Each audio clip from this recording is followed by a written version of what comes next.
নমস্কার বন্ধু, আমি সুতপা চলে এসেছি। এখন বাজে 10:30। আমি ভাবলাম যে আমি তো রান্না প্রত্যেক দিনই করি, তা বন্ধুদের সাথে কথা বলতে বলতে রান্নাটা করে নিই। মাত্র 2টো ডিমের তরকারি করছি ছেলের আর বাবার। তো ভাবলাম যে আপনাদের সাথে গল্প করতে করতে করি।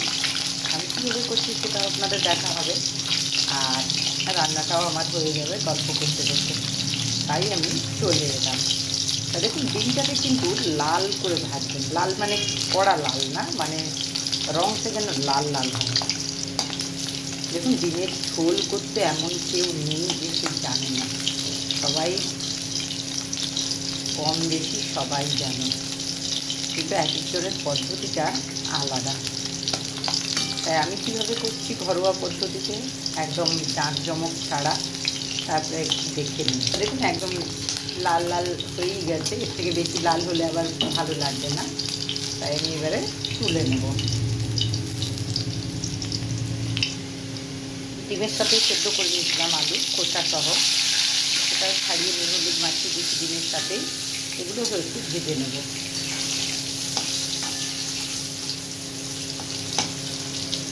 আলুটাও একটু লাল লাল করে নিলাম, ভালোই লাগবে।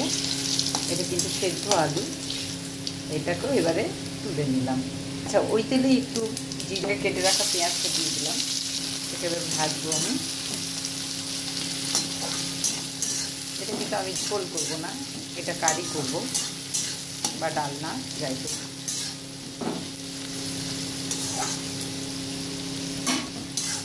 এগুলোকে ভালো করে ভেজে নেব। তেজপাতাও দিয়ে দিচ্ছি।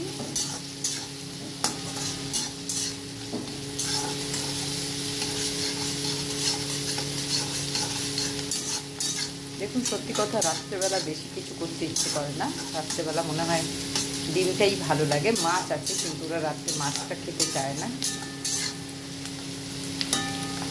এই যেভাবে আমি করছি, এভাবে ডিমে আপনি রুটিও খেতে পারবেন, লুচিও খেতে পারবেন, ভাতও খেতে পারবেন, পরোটাও খেতে পারবেন।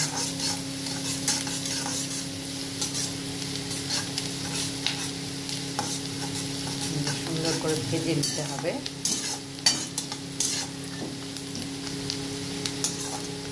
একটু নুন দিয়ে দেবো। তো দেখুন, পেঁয়াজটা মজে এসছে। আমি এবার আদা আর রসুন বাটাটা দিয়ে দিচ্ছি। এই যে, এটাকেও ভালো করে কিন্তু ভেজে নেবো এইভাবে।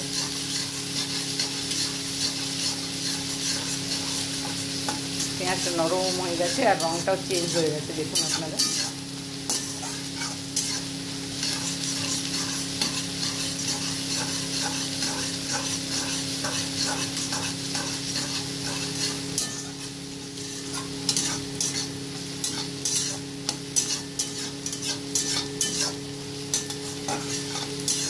এইভাবে ভালো করে নাড়াতে হবে, আর পারলে একটু জল দেবেন।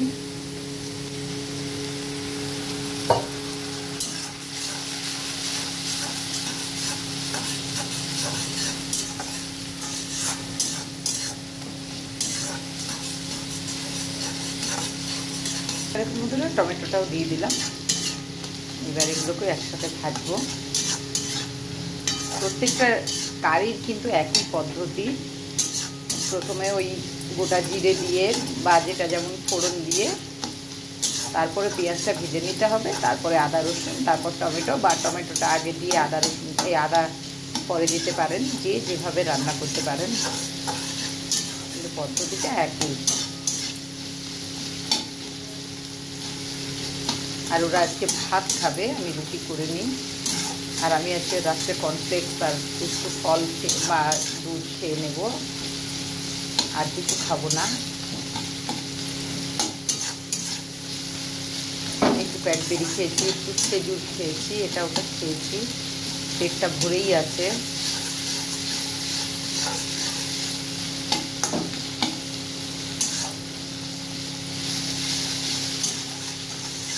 আর আজকে অনেকবার চা খেয়েছি বন্ধুরা, কারণ আমার হাজব্যান্ড বাড়িতে থাকলে চা বেশি হয় আমাদের।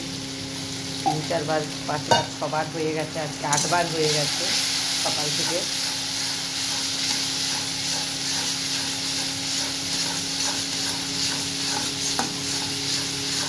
এইভাবে এটাকে নাড়াতে হবে।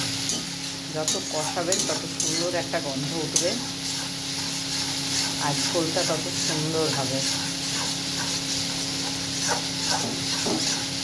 হলুদ দিয়ে দিলাম, লঙ্কার গুঁড়ো দিয়ে দিলাম, ভালো করে কষিয়ে নেব।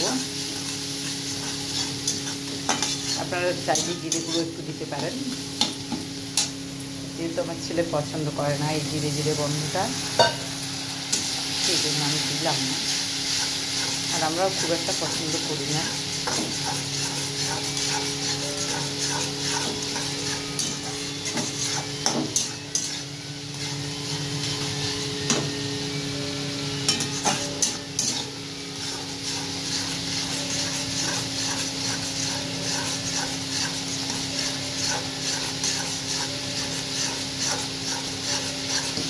দিয়ে দিলাম, আবার কষাবো।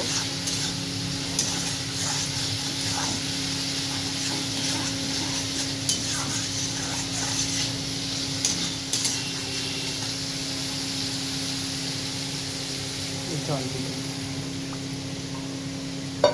যেহেতু এটা আমি আজকে ঝোল করবো না, ডালনাই করবো বা কারি করবো, সেই জন্য একটু বেশি জল দেবো না। এটা আবার ফুটবে। পরিমাণ মতো নুন দিয়ে দিন।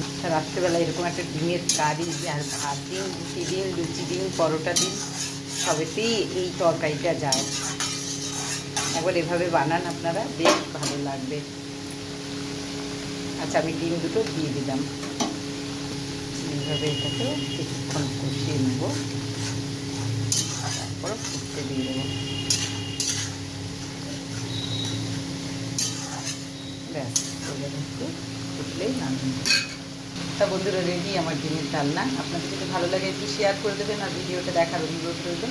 তাহলে এখন এইটুকু, আজকের মতো গুড নাইট। আবার কালকে দেখা হচ্ছে, সকাল সকাল চলে আসবো, বা নেক্সট ভিডিও নিয়ে আমি আবার আসতে পারি, কোনো ঠিক নেই। এখন রাখছি, আর চোখ রাখবেন আমার ভিডিওগুলোতে, সাবস্ক্রাইব করবেন, করতে ভুলবেন না। টাটা।